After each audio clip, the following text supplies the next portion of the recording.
Yeah, I mean, I think it's important, like you mentioned, to note that the the reality is people need to have that long-term vision. So many people, especially loan officers, especially today, are very transactionally minded, and so they're so stuck in what's happening today that they're forgetting about the future. They're forgetting about partnering with real estate agents, the people that are feeding them during the low times, and so they're doing Yeah. double, triple, quadruple the amount of refi volume that they normally do.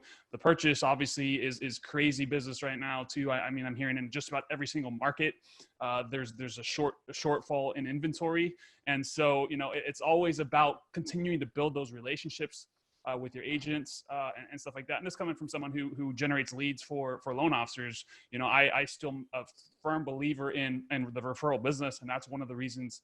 Or that's one of the ways we kind of help our people is like, here, go find more referral partners. That's like where your bread and butter. That's where you can get your A paper, 20% down, like your good buyers. Go find your realtors that are going to give you those guys that are really easy, home runs, right? And kind of use leverage getting additional leads to bring in new partners. But that's the first thing, is really just kind of having that vision for the long term